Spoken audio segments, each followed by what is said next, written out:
From item duplication glitches to movement exploits that redefine physics, some of the most legendary moments in gaming history didn't come from perfect gameplay. They came from imperfection.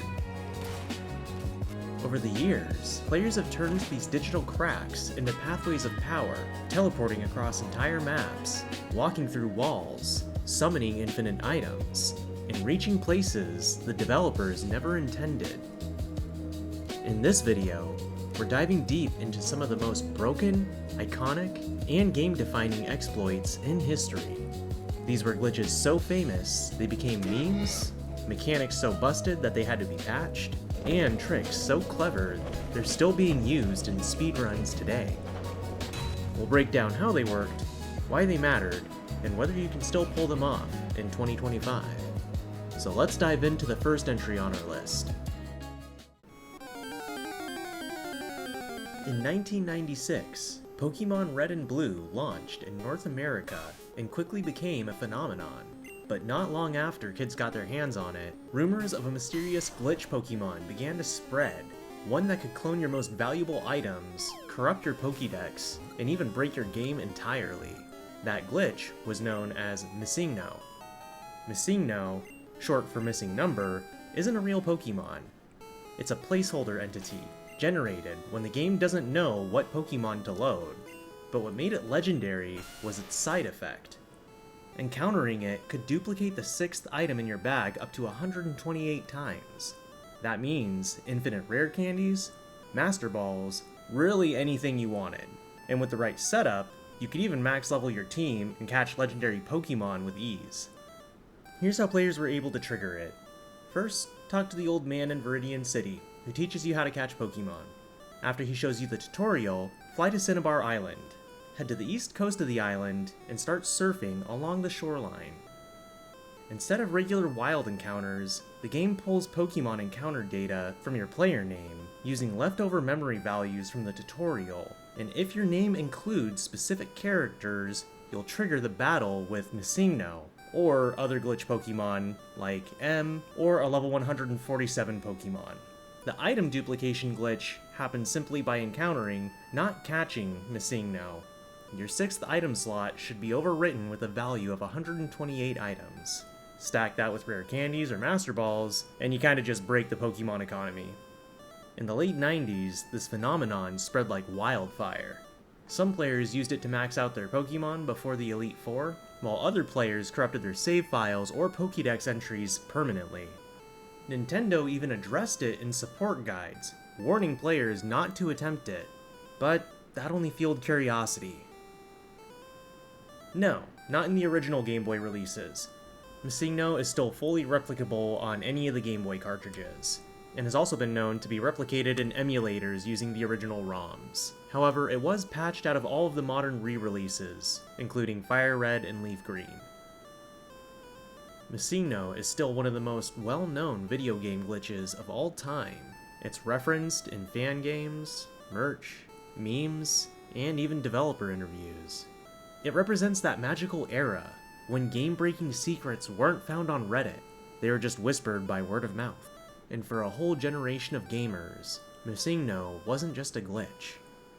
It was a rite of passage.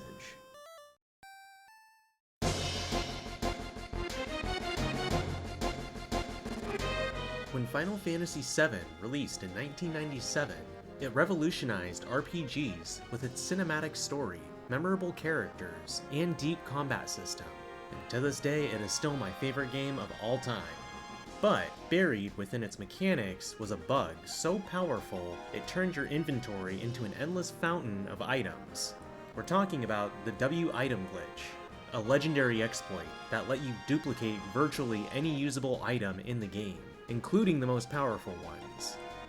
To activate this exploit, players first needed to obtain the W item materia, which allows you to use 2 items in one turn during battle.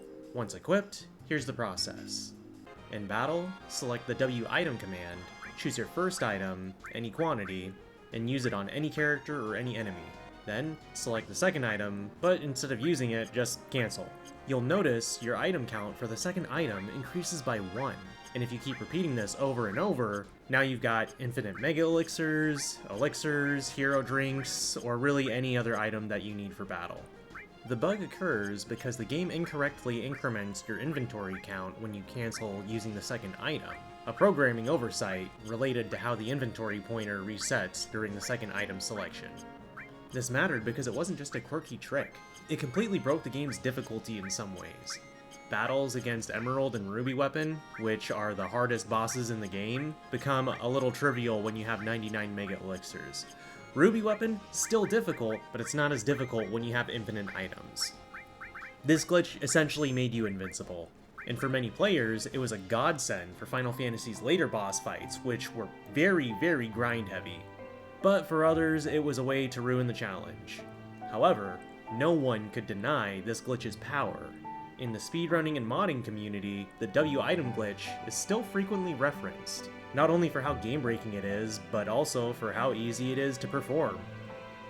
The W item glitch still works in the original 1997 PlayStation release. However, it has been patched in modern ports of the game, including the PlayStation 4, Switch, and Steam releases, as well as the iOS and Android mobile versions. The W item glitch became the gold standard of cheating without cheating in JRPGs, because you didn't need a Game Shark or an action replay, just a little in-game trick that gave you ultimate power. And it's been the subject of YouTube guides, speedrun routes, and meme videos for over 20 years. And while Final Fantasy VII Remake is glitch-free, the legacy of W item lives on in the minds of everyone who duplicated a Mega Elixir before that final Sephiroth battle. When Quake hit PCs in 1996, it brought fast-paced 3D shooting to a new level, but buried inside its physics engine was an accident that would forever redefine movement in shooters: the rocket jump. It wasn't a cheat, it wasn't even a glitch, really. It was just an exploit, and it managed to change how we think about verticality, player skill, and map traversal in first-person shooters. Here's the basic concept. Equip a rocket launcher, jump, and at the peak of the jump, aim downwards, and fire your rocket at your feet. The explosion hits you midair, adding force and propelling you much higher or further than a standard jump. And the core idea was that the rocket's splash damage doesn't just hurt, it also applies knockback force. And the Quake engine didn't restrict that force to just enemies. If you timed it right, you could launch yourself over ledges, walls, or even across entire arenas. What began as an accidental discovery quickly evolved into a high-skill technique, and players learned to strafe jump into rocket jumps for diagonal momentum, chain rocket jumps plus wall bounces for hypermobility, and use mid-air control to navigate like a flying ninja.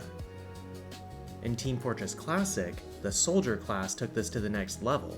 Competitive players mastered the rocket jumping to take key map positions, escape ambushes, and launch surprise attacks. Later, games like TF2, Soldat, and Doom Eternal would all pay tribute. Rocket jumping wasn't just about skipping ledges, it became a culture. Entire game modes, like trick jump servers and jump maps, emerged where players competed not to shoot, but to move with style. It blurred the line between exploit and feature, and eventually became both. Even pro-level Quake and TFC tournaments began to expect rocket jumping as a part of high-tier play. It changed how developers built levels, designed weapon balance, and thought about movement in 3D space. Not only was rocket jumping never patched, it became embraced, and it's still fully functional in Quake, Team Fortress Classic, Quake 3 Arena, Team Fortress 2, Doom 2016, Doom Eternal, and Overwatch. Developers realized this bug actually made the games more fun, and began to design around it instead of removing it. Rocket jumping is the perfect example of a glitch that became a mechanic. It's no longer just a trick, it's a core part of FPS gaming. And it all started with one wild idea. What if I shot the floor beneath me when I jumped? When Elder Scrolls IV: Oblivion released in 2006, it set a new standard for open-world immersion, but it also became one of the most broken RPGs of its generation. Among many of the glitches in the game, one stood out for its sheer utility and absurdity: the scroll duplication exploit. With just a few steps, players could clone any item, potions, armor, enchanted weapons, and generate hundreds of copies at their feet. The exploit revolves around how the game handles multiple scrolls and item interactions. First, acquire 2 or more identical scrolls. Then, open your inventory, highlight the stack of scrolls, and press Use. This primes the glitch. The game thinks you're about to cast a spell, then immediately drop the item you want to duplicate, and boom! You'll drop as many copies of that item as you had scrolls. For example, if you had 100 scrolls and you dropped a single sigil stone, you'll now have 100 sigil stones on the ground, and this works for nearly any droppable item in the game. This mattered because this glitch gave players the tools to completely trivialize the game's progression. You could clone Fortify Intelligence potions, stack them, and create god-tier elixirs, duplicate sigil stones to enchant an entire armory with elemental damage. Even better, it made alchemy-based character builds insanely OP, as players could boost intelligence stats past 1000, resulting in potions that restored hundreds of health per second or offered near infinite invisibility. And it also led to some hilarious bugs, like causing game-crashing lag when dropping 200 plus swords in a small room, or summoning more potions than the game engine could handle. This exploit still works in the original console versions and the unpatched PC installs, and it's still functional in many modded PC versions or legacy installs. Bethesda eventually acknowledged it, but didn't aggressively pursue fixing it, probably because Skyrim was already deep in development and the modding community had already embraced this exploit in Oblivion. The Oblivion scroll duplication glitch is often seen as part of the game's charm. It's the kind of exploit that didn't ruin the game, it just let you play God. And in a fantasy RPG where creativity is encouraged, that was more of a feature than flaw for most fans, testing how many cheese wheels, apples, or swords it takes to crash the engine. It also helped solidify Bethesda's legacy as a studio known for games where freedom comes first, even if it means bugs. Back in 2004, Halo 2 wasn't just a game. It was an Xbox Live phenomenon, but among all the no-scope battles and Warhog mayhem, one glitch stood out: the super bounce. This exploit let players launch themselves hundreds of feet into the air, skip across the map, and reach out-of-bounds areas never meant to be touched. And for a time, it turned multiplayer maps into literal launch pads, and changed how players approached combat, exploration, and even tricking the game itself. The super bounce glitch relied on a quirk in how Halo 2 calculated collision surfaces and momentum transfer. Players would crouch walk or run along specific sloped or round surfaces, such as the corner of a light pole, a beam, or map geometry seam. After priming the glitch by interacting with that surface, they'd jump into the sharp edge or land on a certain height onto a specific vertex. The result? The game would catapult them in the air, sometimes a few feet, other times straight into orbit. The physics engine appeared to store a small amount of collision tension, which would snap violently when the right geometry conditions were met. Some believe it had to do with floating point calculation rounding and memory overflow when interacting with multiple surface types in quick succession. It sounds chaotic, and that's because it is. But once players learned the correct surfaces on each map, you could easily replicate these jumps consistently. It fundamentally changed how players explored and competed in Halo 2. Snipers could reach unthinkable positions on maps like Lockout, Ascension, or Midship, gaining high ground that made them almost impossible to hit. Flag runners in CTF matches used it to bypass intended routes. Trick jumping communities exploded in popularity, sharing secret bounce spots through early YouTube and gaming forums. Glitch hunters used it to access dev-only zones, sometimes discovering unused weapons, debug textures, and other assets.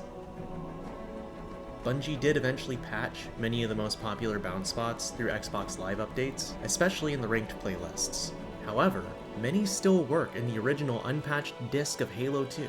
Halo 2 Anniversary, the Master Chief Collection, preserves some bounces when using classic graphics mode, though not all of the physics carry over due to the engine updates. Super bounces helped shape Halo's identity as a franchise where creativity thrived, even in competitive play. While later games like Halo 3 tightened the physics engine and removed most bouncing potential, the glitch is still beloved. For many players, learning a bounce spot felt like discovering a cheat code that no one else knew.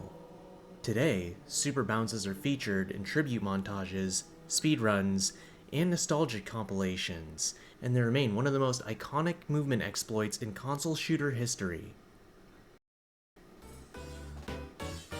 In the world of Mario Kart, drifting was meant to help you with tight corners, a stylish maneuver with a little speed bonus. But in 2005, Mario Kart DS discovered a movement exploit that pushed this idea to the extreme. It was called snaking, and it let skilled players boost through entire tracks, even straightaways with non-stop speed. It wasn't a glitch in the traditional sense, but it was an unintended abuse of the game mechanics, and it completely divided the community. For some, it was the highest expression of Mario Kart mastery. For others, it made the game borderline unplayable in online races. Snaking took advantage of how Mario Kart DS handled mini-turbos, the small speed boosts you get after power sliding. When you drift and wiggle the D-pad back and forth, you charge a mini-turbo. Releasing the drift gives you a small boost, and you're meant to do this on corners. But players realized you could initiate rapid mini-drifts even on straight roads. And by alternating drifts left and right, you can chain mini-turbos non-stop, building continuous momentum like a snake slithering down the track.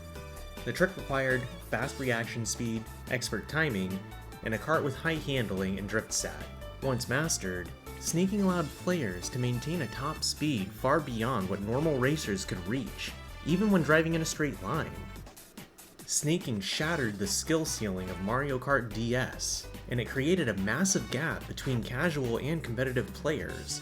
Online races became lopsided, with snakes dominating every track. Time trials were entirely dependent on mastering the technique, and Nintendo's online leaderboard became a graveyard for anyone who didn't snake. This caused a rift in the community, and some argued it was just advanced movement, like wave dashing and Smash Melee. Others felt like it broke the core experience and made online racing unenjoyable unless you spent hours learning an exploit. But despite the division, snaking became a defining skill for the game and a huge part of its competitive legacy. Nintendo never patched the mechanic in Mario Kart DS, in part because the DS had no formal patching system in 2005. However, in later titles, snaking was effectively removed. In Mario Kart Wii, they introduced a cooldown period for mini-turbos. In Mario Karts 7 and 8 Deluxe, they changed how drifting momentum worked and made boost stacking less effective. And Mario Kart Tour on mobile has also heavily restricted snaking behavior. And while advanced drift techniques still exist, true snaking is only possible in Mario Kart DS and Mario Kart Double Dash to a lesser extent. Snaking is now a legendary part of Mario Kart's history, a symbol of how deep even a casual racing game can get. For those who mastered it, snaking felt like flying down the track, a constant rhythm of left-right drift inputs and perfect timing. Entire guides, tournaments, and YouTube tutorials were dedicated to the art of snaking. And to this day, Mario Kart DS remains one of the most technical entries in the series because of it. Whether you loved it or hated it, one thing is certain. Once someone started sneaking online, you weren't catching up. Bethesda's Skyrim is known for its vast world, dragons, and memorable glitches, but one exploit in particular becomes infamous, not for breaking the game's combat, but for breaking the laws of physics. Enter horse climbing, an unintended trick that lets your trusty steed scale cliffs like a mountain goat on steroids. Yes. And what's beautiful is that it still works in every modern version of the game. This is how it works. Acquire a horse, any horse will do, but Shadowmere is especially popular for his tanky health and ability to survive fall damage. Approach any steep hill or mountain face, slowly angle the horse diagonally or into uneven terrain rather than directly upward. Then repeatedly tap forward to shimmy up vertical rock walls. The game's terrain navigation AI and collision physics allow the horses to gain footing on surfaces that would immediately send a human tumbling. Combined with Skyrim's forgiving physics engine, the horse becomes kind of like a four-legged grappling hook, allowing players to skip entire switchback trails. You can also bypass enemy camps, and even glitch through impassable map barriers. This mattered because Skyrim's world was massive, but sometimes getting from point A to point B, especially early in the game before fast travel, meant dealing with convoluted mountain passes, lengthy paths, and ambushes. With this exploit, you could scale the throat of the world long before you were meant to, skip portions of the main quest line, access hidden geometry like cliffs behind dungeons or the top of waterfalls, or create amazing shortcuts for speedruns, challenge runs, or just exploration. Despite receiving multiple editions, including the 2013 Legendary Edition, the 2016 Special Edition, the 2021 Anniversary Edition, ports to the Switch, PlayStation, and Xbox Series X, this exploit remains untouched. Bethesda seems to have accepted it as part of Skyrim's charm. It's not game-breaking in a progression sense, and actually it's useful for players just trying to explore freely without being funneled through tight paths. The horse climbing glitch is a perfect example of a good exploit, one that breaks immersion just enough to be funny, but not enough to ruin the game, and it empowered exploration, rewarded creative players, and became an essential part of Skyrim's meme legacy. It's been referenced in speedruns, memes, Skyrim parody songs, and even mods that expand the behavior, like horses that can wall run or jump higher. In a game filled with dragons and magic, somehow the most overpowered being was a horse. Ocarina of Time isn't just a classic, it's one of the most dissected and deconstructed games in history, and out of all of its legendary exploits, none is more notorious or versatile than bottle duplication. With this glitch, you could overwrite key items, duplicate bottles, and in some cases, even completely break the game's internal logic. It wasn't just a trick, it was a gateway to some of the wildest glitches ever pulled off on the Nintendo 64.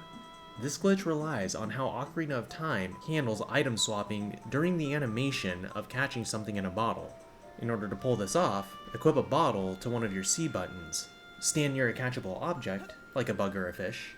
Press the bottle button to scoop the item, and during the catch animation, press another C button that corresponds with the item you want to overwrite. When timed correctly, the game replaces the item you swapped with another bottle. The catch? You're not just duplicating bottles, you're overwriting inventory slots. That means you can turn your bow, bombs, or even Zelda's letter into a bottle. And it's even possible to softlock the game or break quest progression with this. But it's also the foundation of advanced glitches like item manipulation, inventory corruption, early boss access, and Ace in modern speedruns. You can even trick the game into letting you equip bottles on B, which normally requires hacking or a game shark. In a game built around precise puzzle solving and timed progression, bottle duplication allowed players to completely bypass intended design. It empowered players, and later speedrunners, to completely rewrite the rules of how the game flowed. Suddenly, Ocarina of Time became a sandbox, not a linear dungeon crawler, and this glitch became especially important for glitchless speedrunners who wanted safety strats, and for ace hunters who used it to build setups that literally allowed them to reprogram the game mid-run. It still works in all of the Nintendo 64 cartridges, and it works in the GameCube ports. It has been patched in Ocarina of Time 3D and some versions of the Virtual Console release. That said, modern speedrunners still use it in ace categories, and it remains one of the most fundamental techniques in Ocarina of Time. Bottle duplication is a perfect example of how deep Zelda players go. It taught us that even polished, beloved titles can have hidden layers of code waiting to be cracked open. It's also a foundational exploit in the arbitrary code execution boom that reshaped speedrunning from 2017 onward. Before rocket jumping became a staple of arena shooters, and long before clampering or grappling hooks were standard, there was grenade jumping in Halo Combat Evolved. It was simple, brutal, and endlessly satisfying. Use your own grenade to launch yourself in the air, reach impossible places, or shortcut entire levels. It wasn't intended, it wasn't explained, but for clever players, it became one of the most powerful tricks in the game, and here's how it worked. Equip a frag grenade, position yourself over a ledge, slope, or a nearby surface that you wanted to climb, toss the grenade at your feet or nearby ground, and just before it explodes, jump, ideally while crouching. The grenade's explosion knocks you in the air, letting you reach otherwise inaccessible areas. The trick relies on Halo's physics engine, which applies knockback from explosives to enemies and players alike. But unlike many shooters at the time, Halo didn't restrict grenade splash to damage only. It applied force, and that meant mobility. Timing was crucial. Too early and you'd take damage without lift. Too late and you'd blow up. But with practice, it became second nature. Grenade jumping opened up entirely new strategies for both campaign and multiplayer. In the campaign, it let you skip puzzles or unlock sequences, access alternate weapon caches, jump into out-of-bounds areas, and complete speedrun shortcuts that saved minutes of gameplay. And in multiplayer, it gave a massive edge in vertical control. It created a new meta, not based in aiming or reflexes, but on movement knowledge. And if you knew how to grenade jump, you could break the map before your opponents even knew what hit them. Bungie embraced it, and it's been present in every Halo game since. It works in Halo Combat Evolved, Halos 2 through 5, Halo Infinite, and the Master Chief Collection. Later games also introduced mechanics like grenade boosting, equipment boosts, and fusion coil launching, all spiritual successors to the OG grenade jump. Even Forge mode often includes special grenade jump puzzles and custom maps that depend on this mechanic. Grenade jumping is the perfect example of a player-discovered exploit that continued to evolve into a core mechanic. It blurred the line between glitch and feature, and eventually that line disappeared altogether. And today, it's considered basic Halo movement tech, something every serious player learns, and something even developers design around in newer titles. Every one of these exploits told a story, not just about broken code, but about the players who found them. From kids surfing along Cinnabar Island, to speedrunners zipping through Dark Souls in under 10 minutes, exploits are where curiosity meets creativity, where trial and error meets, holy shit, that actually worked. Some of these got patched, some became features, and some, they're still buried in your favorite games, just waiting for someone else to uncover them again. But that's the beauty of games. They're not polished products. They're systems to be explored, tested, and broken. And the best part? We've barely scratched the surface. So, if you enjoyed this video, do me a favor, hit that like button, subscribe to the channel, and drop a comment with the wildest exploit you've ever pulled off, and I might just feature it in part 2. This is West Coast Ninja, signing off.